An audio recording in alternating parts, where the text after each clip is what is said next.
아멘. 네, 오늘 말씀의 제목은 모압 여인 룻이라는 말씀의 제목으로 하나님의 말씀을 나누겠습니다.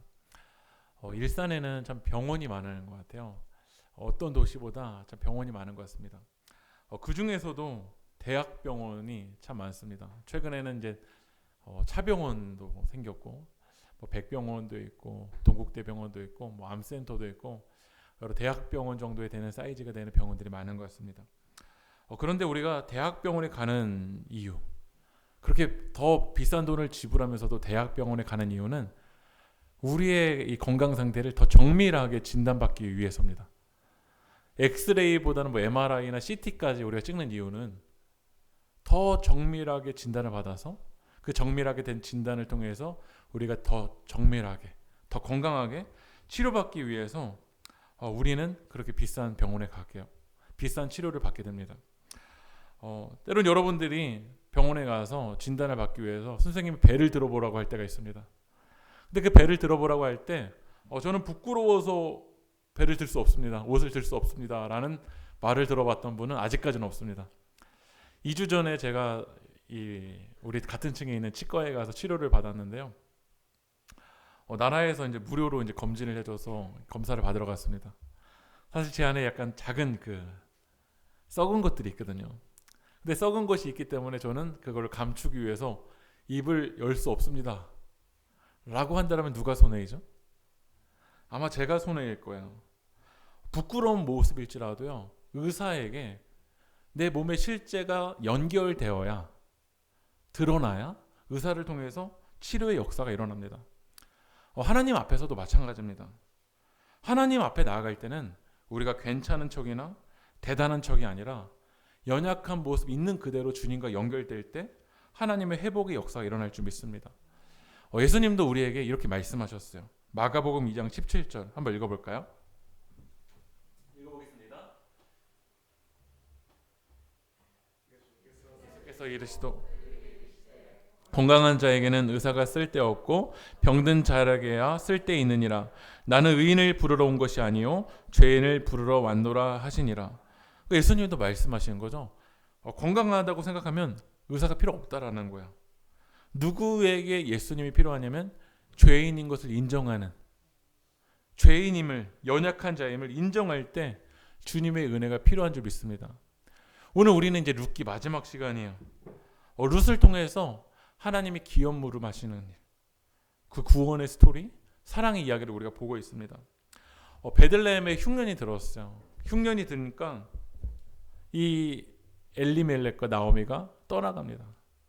왜냐하면 베들레헴이 무슨 뜻이었죠? 떡집이었습니다. 빵집이었어. 그러니까 빵집에 빵이 없을 때 떠나가게 된다라는 거야.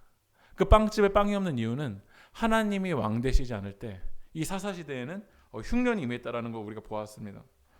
그래서 이 엘리멜렉과 나오미가 모압으로 떠나서 남편도 있고 말론과 기른 두 아들들도 다 있습니다. 다 잃은 뒤에 다시 베들레헴으로 돌아옵니다. 근데 이 베들레헴으로 돌아와서 우리가 지난주까지 살펴봤지만 룻의 가정에 먹을 것만 해결된다고 안식이 임할까요? 아니죠.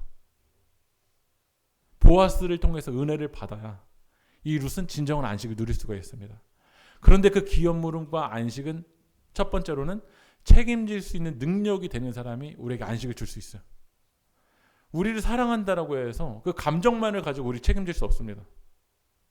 물에 빠진 사람을 수용할 줄 모르는 사람이 물에 빠지면 다 같이 죽는다고 되어 있어요. 잃어버린 양을 구원하기 위해서는요, 그 대가를 지불하실 수 있는 흠이 없는 살아있는 재물 되시는 예수님이 우리 가운데 와야 우리를 구원할 수 있습니다. 그리고 두 번째로는 책임질 수 있는 능력만 있어서가 아닙니다. 우리를 죽기까지 사랑하셨어요.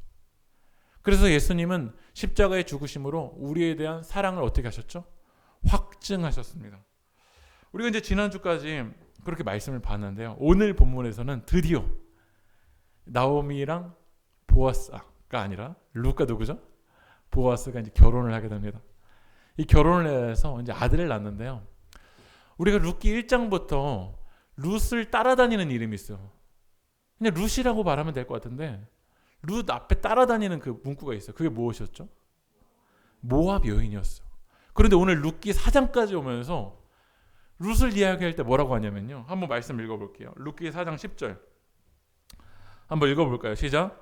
또 말론의 아내 모압 여인 룻을 사서 나의 아내로 맞이하고. 오늘 기업 물음을 하는 그 시간까지 오늘 룻을 뭐라고 하죠?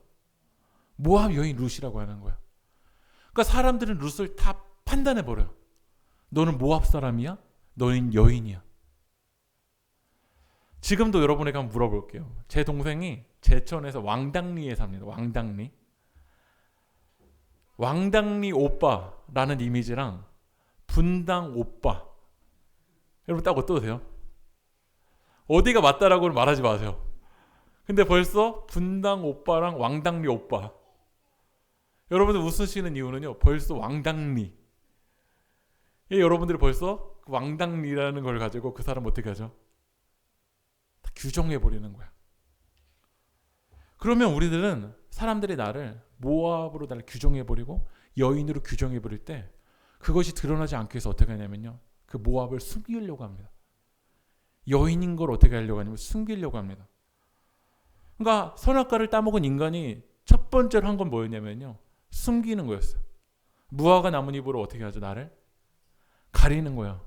무화과 나뭇잎이 나를 정말 감출 수 있을까? 감추지 못하는데 감추려고 합니다. 무화과 나뭇잎으로 감춰지지가 않으니까 아담은 어떻게 감추려고 하냐면 하와에게 핑계를 대면서 감추려고 합니다. 그러니까 선악과를 따먹은 우리들의 모습은요. 우리들이 진짜 있는 모습 그대로 드러내기보다는 어떻게 하냐면 감추려고 합니다. 때로는 핑계댈 것을 찾으면서 나를 어떻게 하려고 하냐면 감추려고 합니다. 나를 감춰지지도 않는데 무화과 나뭇잎을 뜯어가면서 나의 모습을 감추려고 합니다. 그런데 오늘 모압 여인 룻기 1장부터 2장, 3장, 4장까지 올 때까지 이 모압 여인 룻은요. 자기 연약함을 감추려고 하지 않더라고요. 남편을 잃은 것도 감추려고 하지 않아요. 자기가 모압에서 온 것도 감추려고 하지 않아요. 자기의 연약한 모습을 보아스에게 어떻게 하냐면 다 드러내요. 나는 연약하다. 나는 부족하다. 그래서 나를 책임질 수 있는 기업 물을 수 있는 보아스 당신이 나를 붙잡아 주어야 나는 살아날 수 있다는 것을 이야기합니다. 나오미가 다시 베들레헴으로 올 때 자기를 뭐라고 하죠? 마라라고 합니다. 마라. 고통스럽고 쓰디쓴 이런 뜻이에요. 그러니까 오늘 다시 베들레헴으로 돌아올 때요. 자기를 감추려고 하지 않았어요. 나는 쓰디쓴 상황이다. 라고 자기 있는 모습을 어떻게 했냐면 드러냈다라는 거예요. 우리의 모습을요. 아무에게는 드러내서는 안 돼요. 때로는 여러분들의 모습을 너무 솔직하게 드러내서 그걸 악용하는 사람들도 있을지 몰라요. 그러나 우리의 육체적인 질병을 의사에게는 솔직하게 드러내야 되는 것처럼요. 우리를 구원하신 하나님 앞에서는 나의 연약한 모습을 인정해야 되고 솔직하게 드러낼 때 하나님의 역사가 일어날 줄 믿습니다. 카일 아이들만 목사님이 책을 쓰셨는데 그 책 제목이 뭐냐면 영어로는 The End of Me, The End of Me라는 책인데 우리나라에서는 어떻게 번역됐냐면요. 나의 끝, 예수의 시작이더라고요. 오늘 하나님 앞에 나의 끝인 것을 드러낼 때 예수님이 어떻게 하죠? 일하시기 시작한다라는 거예요. 우리가 지난주까지 이제 시편 큐티를 마무리했어요. 근데 시편을 보면은요, 참 솔직해요. 한번 말씀을 읽어볼까요? 시편 22편 1절 읽어보겠습니다. 시작. 내 하나님이여, 내 하나님이여, 어찌 나를 버리셨나이까? 어찌 나를 멀리하여 돕지 아니하시오며 내 신음소리를 듣지 아니하시나이까? 오늘 시편의 기자는 하나님 앞에 이야기하는 거야. 하나님 어디 계시는 거예요? 하나님이 지금 너무 멀리 계신 것만 같아요. 그러면 그 있는 모습 그대로 하나님 앞에 나아가야 되는데 우리는 하나님 앞에 나아갈 때요. 하나님과 아주 가까운 척하면서 나올 때가 많은 것 같아요. 여러분 한 주간 삶을 살아가면서 정말 하나님이랑 늘 0.1mm인 것 같이 느껴지면서 살아가신 분 계세요? 때로 하나님이 1km, 100km 아니면 지구 반대에 계신 것처럼 느껴질 때도 있는 것 같아요. 그러나 있는 모습 그대로 하나님 앞에 나가야 돼요. 그때 하나님 일하여 주십니다. 우리 시편을 끝나고 하박국서를 갔는데요. 하박국 기자도 하나님 앞에 나올 때요, 있는 모습 그대로 질문하더라고요. 뭐라고 질문하냐면, 하나님, 지금 남유다가 이렇게 죄악 가운데 있는데 하나님 왜 가만히 두세요? 인생이 해석이 되지가 않는 거야. 하나님, 저는 그 악한 자보단 그래도 저의 모습은 괜찮은데 왜 악한 자가 그렇게 잘 나가는 거야? 인생이 해석되지 않는 그 질문을 가지고 주님 앞에 나아가야 돼요. 하박국서 2장에서는 하나님께 또 이런 질문을 해요. 하나님, 하박국이 질문했잖아요. 남유다가 왜 가만두세요? 그러니까 하나님 대답해 주시거든요. 바벨론을 통해서 이 남유다 멸할 거야. 근데 또 하박국이 물어보는 거야. 남유다가 그래도 그 바벨론보다는 의로운 쪽에 가까운데 왜 더 악한 자를 통해서 왜 남유다를 멸하시는 거세요? 저는 이 말씀을 읽으면서 하나님, 언론보다는 그래도 좀 교회가 낫지 않으세요? 때로는 문화보다는 교회가 나은데, 때로는 세상보다는 그래도 교회가 좀 나은 모습이 있는데 왜 언론을 통해서 이렇게 교회를 무너뜨리려고 하시는 거세요? 이런 질문 있지 않으세요? 이런 질문을 하나님 아버지 앞에 솔직하게 있는 모습 그대로 나아갈 때요, 성경은 그걸 숨기지 않아요. 그러나 하나님 앞에서 씨름하는 과정을 통해서 이 질문이 믿음으로 변화되는 과정을 성경은 이야기하고 있습니다. 저는 여러분들이 병든 자가 자기 병든 모습을 의사 앞에 솔직하게 드러내는 것처럼 하나님 앞에 나의 모습을 있는 그대로 표현해야 될 줄 믿습니다. 찬송에 마음속에 근심 있는 사람이라는 찬양이 있어요. 가사가 이래요.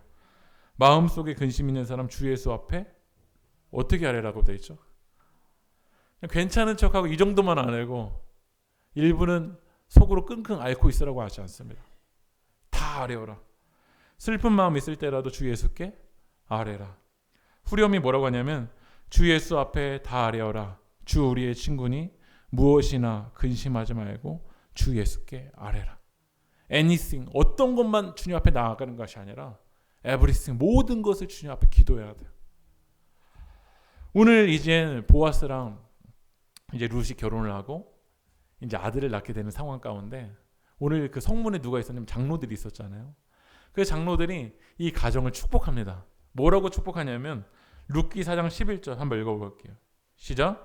성문에 있는 모든 백성과 장로들이 이르되 우리가 증인이 되나니 여호와께서 내 집에 들어가는 여인으로 이스라엘의 집을 세운 라헬과 레아 두 사람 같게 하시고. 오늘 이 가정이 어떤 가정 같게 해달래요? 라헬과 레아와 같게 해달라는 거야. 라헬과 레아는 야곱의 아내들입니다. 근데 오늘 보면은 레아가 첫째인가요? 라헬이 첫째인가요? 레아가 첫째인데 오늘 본문에서 뭐라고 표현되어 있죠? 라헬이 더 앞서 있습니다. 라헬이라는 여인은요, 원래 야곱이 라헬을 더 사랑했지만 결혼을 레아가 먼저 하게 됩니다. 그리고 레아랑 라헬과 결국 결혼했지만 누가 더 아들을 많이 낳게 되죠? 레아가 더 많이 낳게 됩니다. 결국 라헬은요, 이 베냐민을 낳다가 아들을 낳다가 그 아들이 커가는 모습도 보지 못하면서 죽음을 맞이하게 됐어요. 참 연약하죠. 부족하죠. 그러나 성경은 이 라헬의 모습을요, 감추지 않습니다. 연약한 모습 그대로 하나님 앞에 나타냅니다. 그러나 성경이 말하는 건 무엇이냐면 라헬이 완전했기 때문이 아니라 연약하지만 하나님의 손에 붙들림 받을 때 하나님이 이 라헬을 통해서 일하셨어요. 그래서 이 라헬을 통해서 이스라엘이 시작되잖아요. 그럼 오늘 보면은 라헬과 또 레아 같게 해달라고 되어 있잖아요. 그럼 레아는 또 온전합니까? 레아는 다 가지고 있는 것 같은데 뭐가 없죠? 남편의 사랑이 없습니다. 이것도 레아의 참 연약함입니다. 나에겐 다 가지고 있는 것 같은데 남편이 사랑해주지 않는다고 느껴질 때요, 이것처럼 비참한 게 없어요. 그리고 이 라헬, 이 동생 라헬을 이기기 위해서 이 더 아들 낳으려고 하는 그 막 서바이벌을 하잖아요. 계속 경쟁, 너 낳으면 나 또 낳고, 첩을 데리고 오면 또 나도 데리고 오고, 이것을 통해서 경쟁을 합니다. 참 부족하고 연약하죠. 오늘 이 야곱의 가정이요, 정말 자세히 보면은요, 막장 드라마예요. 요즘 부부의 세계가 그렇게 재밌다고 하는데요. 부부의 세계는 될 기가 아니에요. 이 야곱의 아들들이 막 동생 막 팔아먹고 여러 가지 안 좋은 모습이라는 안 좋은 모습이 이 가정 안에 다 있습니다. 그런데 성경이 이 가정이 완전해서 온전해서 사용했다라고 하는 것이 아니라 연약함이 하나님께 붙들림 받을 때, 하나님의 손에 붙들림 받을 때 하나님이 일하여 주신다라는 거예요. 우리 또 한번 말씀 읽어볼게요. 룻기 4장 12절 읽어볼까요? 시작. 여호와께서 이 젊은 여자로 말미암아 내게 상속자를 주사 내 집이 다말이 유다에게 낳아준 베레스의 집과 같게 하시기를 원하노라 하니라. 오늘 다말이라는 여인이 나와요. 여러분 이 다말이라는 여인은요, 창세기를 여러분 자세히 보시면요, 드러내고 싶지 않은 이야기예요. 왜냐하면 다말의 남편이 누구였냐면 엘이었습니다. 이 엘은 유다의 맏아들이었어요. 근데 결혼하자마자 얼마 안 있어서 이 엘이 죽게 됩니다. 그러니까 이스라엘에서는 엘이 이제 이 남편이 죽게 되면 어떻게 되죠? 그의 동생을 통해서 이제 아들을 낳아야 돼요. 그래서 엘의 동생이 누구냐면 오난입니다. 그래서 오난이랑 이제 결혼을 해서 아들을 낳으려고 하는데 오난이 어떻게 했냐면 피임을 하는 거예요. 형의 자녀를 낳게 해주고 싶지 않은 거예요. 그래서 그 죄로 오난이 어떻게 되냐면 죽게 됩니다. 그리고 엘이 첫째고 그 다음에 오난이 있고 셋째가 누구냐면 셀라예요. 그런데 이 아버지 유다가 보니까 첫째 죽었잖아요. 둘째 죽었잖아요. 셀라까지 줘서는 또 어떤 일이 벌어질지 모르게 되는 거예요. 그래서 셀라가 어리다는 이유로 결혼을 지연시켜요. 그리고 이 다말을 친정으로 가라는 거야. 여러분 이렇게 버림받고 친정으로 가라는 이 다말의 심정이 어떨까? 정말 마음이 찢어지겠죠. 그런데 이 다말이 친정으로 갔는데 이 다말이 있는 이곳에 누가 온다는 소문을 듣게 되냐면요, 시아버지 유다가 온다는 소문을 듣게 된 거야. 그래서 이 다말이 옷을 갈아입고요, 이 시아버지 유다를 데리고 와서 그 유다를 통해서 아이를 임신합니다. 근데 이 아이를 임신하게 되는데 시아버지 유다가 이 며느리가 임신을 했다는 소식을 듣게 되는 거예요. 그래서 간통죄로 이 다말을 어떻게 하려면 죽이려고 합니다. 이 죽이려고 할 때 이 다말이 어떻게 되냐면 임신시켰던 그 유다로부터 증거물을 받아요. 그 증거물이 뭐였냐면 도장과 지팡이였거든요. 도장과 지팡이를 드러내는 거예요. 이 아이는 누구의 아이냐면 시아버지 유다의 아이라는 거예요.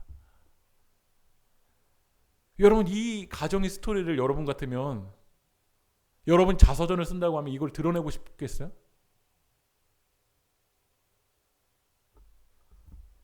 그런데 다말은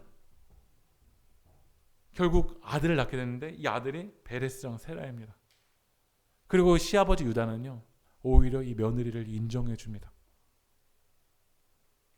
성경이 말하는 건요, 이 다말이 온전해서 라헬과 레아가 온전해서 하나님이 그 가정을 일하신 게 아니라 연약하지만 부족하지만 하나님의 손에 붙들림 받을 때 하나님이 그 가정을 통해서 일하신다라는 거야. 오늘 이 시간 여러분도 다말처럼 레아처럼 라헬처럼 룻처럼 연약함이 있습니다. 그러나 그 연약함이 하나님의 손에 붙들림 받을 때 있는 모습 그대로 주님 앞에 나아갈 때 하나님 일하신다라는 거야. 연약한데 괜찮은 척 했을 때 하나님 일하시는 것이 아니라 연약한 있는 모습 그대로 하나님 앞에 드러낼 때 하나님 일하여 주신다는 거야. 우리나라에 하디라는 선교사가 왔어요. 근데 그 하디라는 선교사가 토론토에서 이제 의과 대학을 졸업하고 의사로 왔습니다. 그런데 이 하디 선교사가 원산에서 복음을 전하는데 어떤 전도 열매도 맺혀지지 않는 거야. 고난이란 고난은 다 당하고. 근데 이 하디 선교사가 어떤 마음을 가지고 있었냐면요, 전도의 열매를 맺지 못하는 이유는 한국 사람들이 무식해서 그렇다, 배우지 못해서 그렇다, 그런 마음을 가지고 있었던 거야. 이들이 좀 교육 수준이 있었으면 성경에 대해서 좀 알고 복음을 받아들여서 열매를 맺었을 텐데 한국 사람들 정말 무식하다. 그런데 1903년에요. 사경회를 앞두고 성령님이 이 하디 선교사님에게 이런 마음을 주시는 거야. 제가 읽어드릴게요. 성령이 내게 오셨을 때 성령의 첫 번째 요구는 내 교인들 앞에서 내 과거의 실패와 그 원인을 자백하라는 것이었습니다. 이것은 매우 고통스럽고 수치스러운 경험이었다. 그런데 하디 선교사님이 이런 수치스러운 마음을요, 자기 친구 선교사들, 후배 선교사들에게 이야기를 해요. 저는 백인이라는 인종의 우월감과 의사라는 신분적 교만함, 그리고 성령의 능력을 구하지 않고 사역했던 선교사였습니다. 라고 고백한 거예요. 나는 백인이라는 우월주의를 가지고, 나는 의사라는 우월주의를 가지고, 나는 성령을 사모하지 아니하고 사역만 했었던 이 우월감을요, 있는 그대로 고백했던 거야.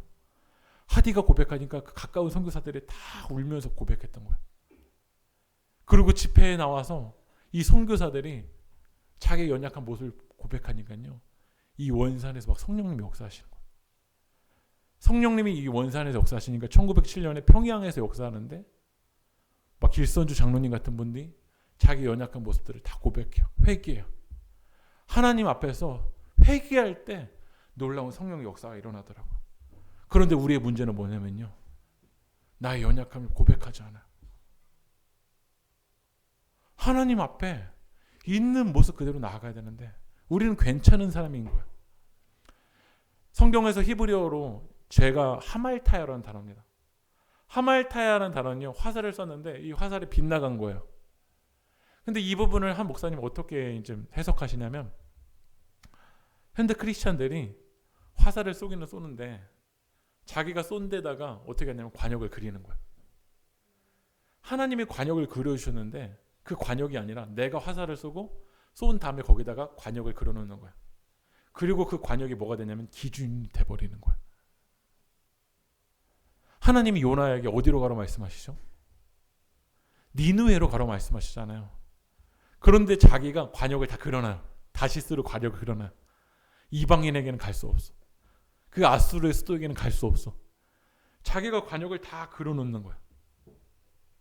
우리가 오늘도 하나님 말씀을 들으면서 있는 모습 그대로 하나님께 부딪혀야 되는데, 하나님 말씀 앞에서 씨름해야 되는데, 내가 관역을 다 그려놓고 하나님의 말씀이 거기 안에 들어온 것만 내가 받아들이는 거야. 그리고 내 관역 안에 밖에 있는 건 내가 받아들이지 않는 거죠. 그러나 룻은 그러지 않았어요. 나는 모압에서 왔어. 난 이방 사람이야. 나는 여인이야. 연약해. 그렇기 때문에 하나님의 은혜가 필요해. 그렇기 때문에 기업 물을 자가 필요해. 여러분, 신앙인 중에 참 위험한 이단들도 많고 위험한 사람들이 많은데, 저는 위험한 사람 중에 하나가요, 성경이 몇 권으로 되어 있죠? 66권인데 한 성경만 정말 전문가가 되어 있는 사람이에요. 예를 들면 요한계시록에만 전문가가 되어 있는 거예요. 툭 치면 요한계시록의 성경 구절을 다 외우는데 요한복음도 안 보고 에베소서도 안 보고 구약도 안 보고 요한계시록에만 빠져 있으면 정말 위험합니다. 오늘 룻기가 모압 여인 룻, 모압 여인 룻, 모압 여인 룻, 모압 여인 룻 계속해서 이야기하는 건요, 의도적으로 이야기를 하는 거예요. 왜냐하면 성경에서 창세기, 출애굽기, 레위기, 민수기 다음이 뭐죠? 신명기입니다. 그런데 신명기의 역사과는요, 이 신명기의 기자는 모압을 어떻게 표현하는지 한번 볼까요? 한 말씀 읽어볼게요. 신명기 23장 3절 읽어보겠습니다. 시작. 암몬 사람과 모압 사람은 여호와의 총회에 들어오지 못하리니 그들에게 속한 자는 10대뿐 아니라 영원히 여호와의 총회에 들어오지 못하리라. 오늘 모압 사람 어떻게 한다고 됐죠? 여호와의 총회에 못 들어와요. 근데 오늘 룻이 누구죠?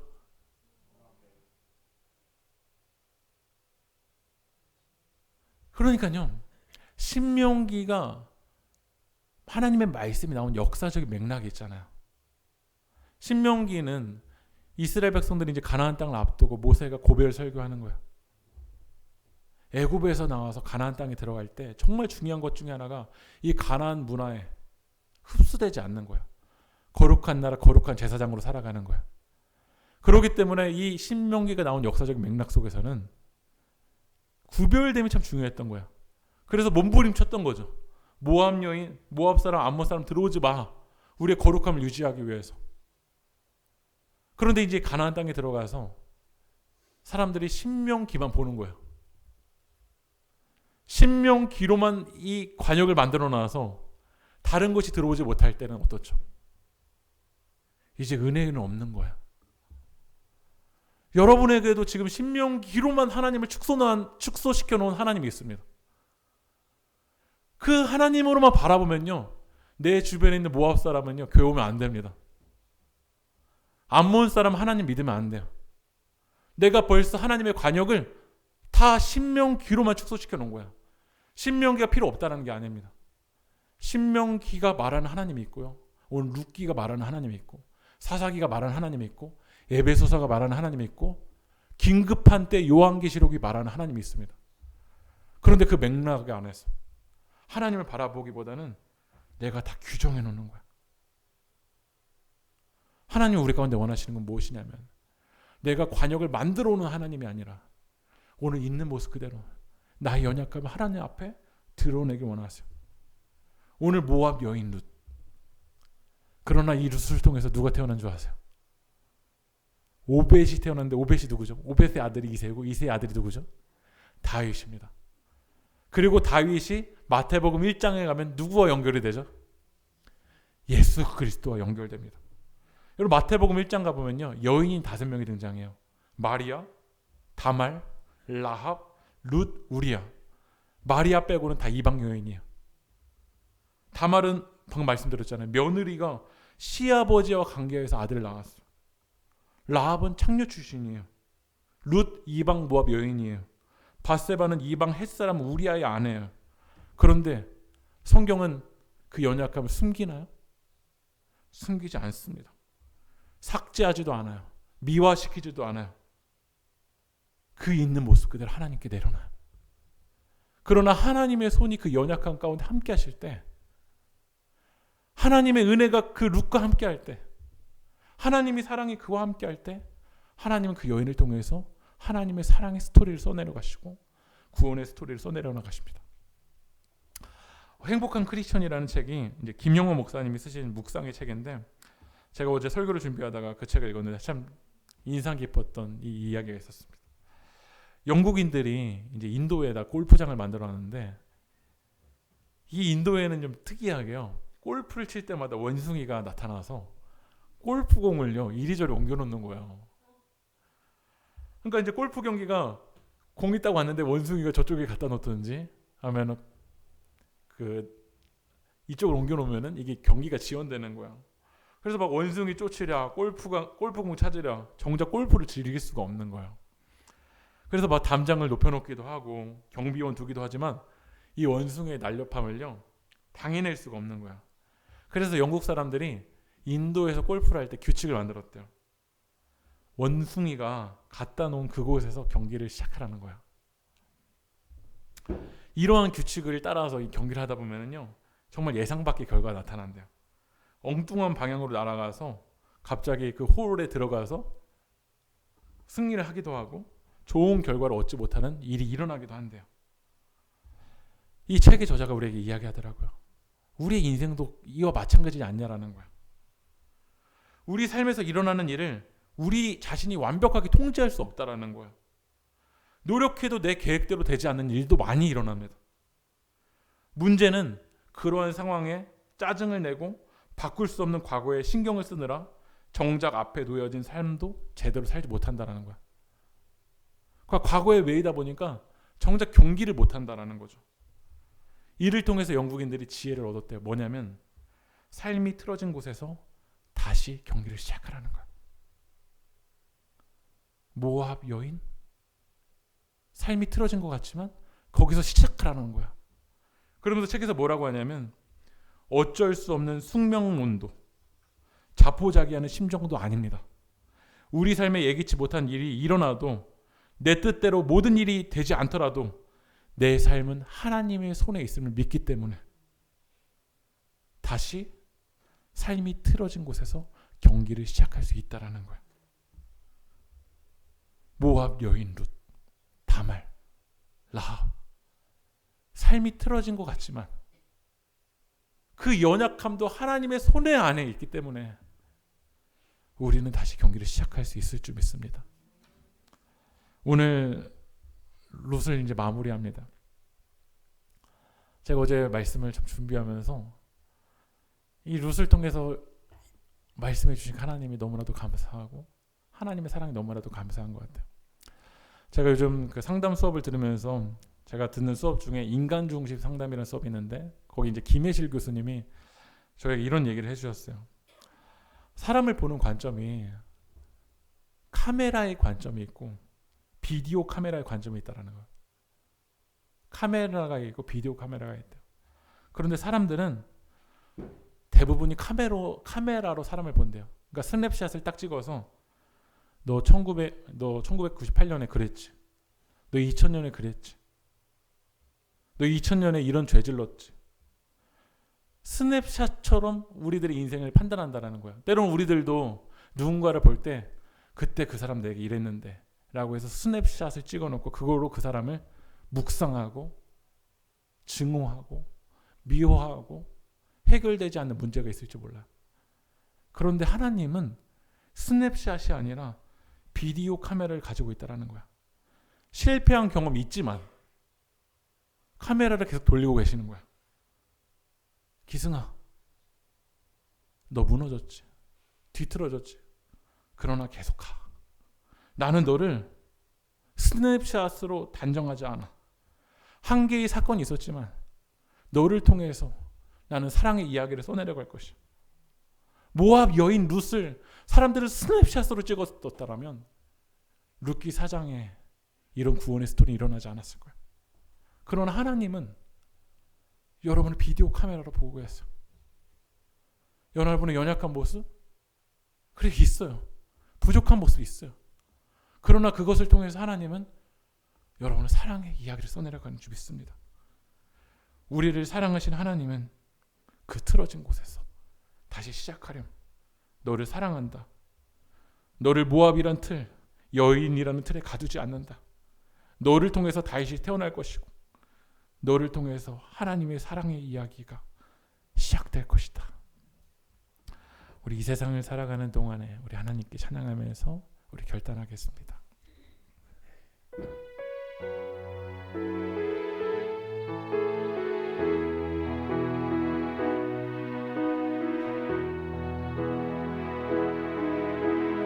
이 세상을 살아가 동안에 나의 힘을 의지할 수 없으니 기도하고 낙심하지 말 것은 주께서 참 소망이 되심이라. 주의 길을 걸어가는 동안에 주의 길을 걸어가는 동안에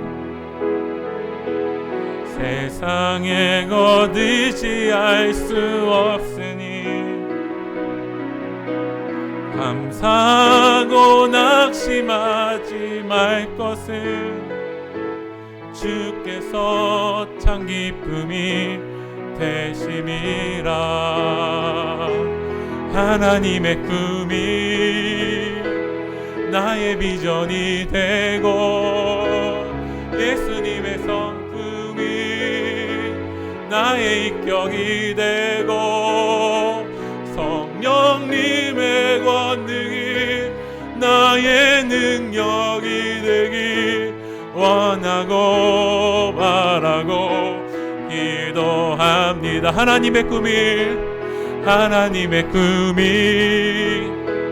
나의 비전이 되고 예수님의 성품이 나의 인격이 되고 성령님의 권능이 나의 능력이 되길 원하고 바라고 기도합니다. 원하고 바라고 기도합니다. 우리가 삶을 살아가다 보면 사람들이 나에게 모압이라고 말하기 때문에 나에게 이방 여인이라고 말하기 때문에 우리는 그 이야기가 듣고 싶지 않아서 때로는 나의 모습을 감추려고 할 때가 많습니다. 지금도 무화과 나뭇잎으로 나의 연약함을 감추려고 할 때가 많습니다. 그러나 룻은 그 연약한 모습 그대로 나의 기업물을 자에게 그 모든 걸 내려놨던 것처럼 오늘 이 시간 우리가 하나님 앞에서만큼은 우리를 사랑하시고 우리를 책임지려고 하시는 그 하나님 앞에서만큼은 우리의 연약함을 모압일지라도 여인일지라도 다말일지라도 라헬일지라도 레알일지라도 그 모습을 내려놓읍시다. 성경은 그 연약함을 숨기는 것이 아니라 우리 이 시간 하나님의 손에 붙들림 받을 때 하나님을 통해서 일하여 주실 줄 믿습니다. 하나님은 여러분을 스냅샷처럼 사진으로 보지 않으십니다. 모압 여인 룻으로 여러분을 규정하지 않으십니다. 하나님은 여러분을 비디오 카메라로 여러분 아직도 바라보고 계십니다. 그 뒤틀어졌을지라도 다시 일어나서 나 하나님이 여러분을 사랑하시는 그 자리로 달려나가라고 주님 말씀하십니다. 오늘 그 여인 룻을 통해서 하나님의 구원의 스토리가 일어났던 것처럼 하나님 내 삶을 주님 만져주시옵소서. 내 연약함을 주님 붙잡아 달라고 우리 시간 주님의 이름으로 동선을 도하겠습니다. 주여 하나님 우리는 연약합니다. 하나님 우리는 부족합니다. 하나님 우리는 시대로 실수하였습니다. 하나님 우리에게 이제 내 계획대로 되지 않을 때도 많습니다. 하나님 내 마음으로 때로 되지 않을 때도 너무나도 많습니다. 그러나 하나님의 연약함을 주님 앞에 내려놓습니다. 하나님 우리를 붙잡아 주시옵시고 하나님 그 은혜 없이는 우리가 살아갈 수 없는 존재임을 고백합니다. 하나님 우리의 손을 주님 붙잡아 주시옵소서. 하나님 우리 세계교회 성도들을 주님께서 붙들어 주시옵소서. 하나님 우리 세계교회 성도들의 마음을 주님 어루하여 주시옵소서. 오늘 이 시간 그 있는 모습 그대로 하나님 인생이 때로 해석되지도 않기도 하고 하나님 내 삶이 해석되지도 않는 그 모습 그대로 우리 시간 주님 앞에 내려놓습니다. 오늘 이 시간 성령님 우리의 마음을 어루만져 주시옵시고 성령님 우리에게 다시 사랑할 용기를 주시옵시고 다시 하나님의 그 구원의 스토리를 향해서 다시 걸어갈 수 있도록 하나님 우리를 붙잡아 주시옵소서. 때로 우리 삶이 틀어진 것대로 느껴질지라도 다시 그곳에서 시작하게 하여 주시옵시고 우리를 사랑하여 주시는 그 하나님의 사랑을 통해서 다시 일어나갈 수 있도록 성령님 역사하여 주시옵소서.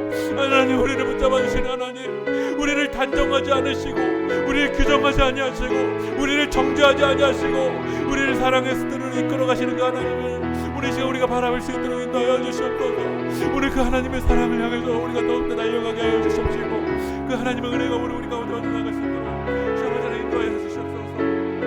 주 아버지 하나님 그 하나님의 은혜로 우리가 나갈 수 있도록 인도하여 주시옵소서. 성령 우리의 마음을 붙잡아 주시옵소서.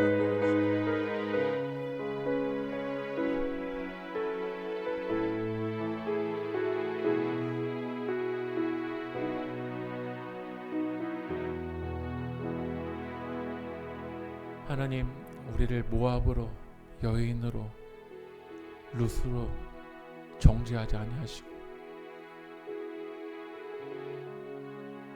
우리를 통해서 하나님의 사랑의 이야기를 써내려가기 원하시는 그 하나님의 은혜가 오늘 우리와 연결될 수 있게 해주신 하나님의 은혜가 감사합니다. 오늘 다시 룻처럼 일어나게 하여 주십시고 그 은혜의 자리를 사모하며 주님 앞에 나아갈 수 있도록 주여 인도하여 주시옵소서. 이루고 역사하실 그 주님을 찬양합니다. 이 모든 말씀 예수 그리스도의 이름으로 기도합니다. 아멘.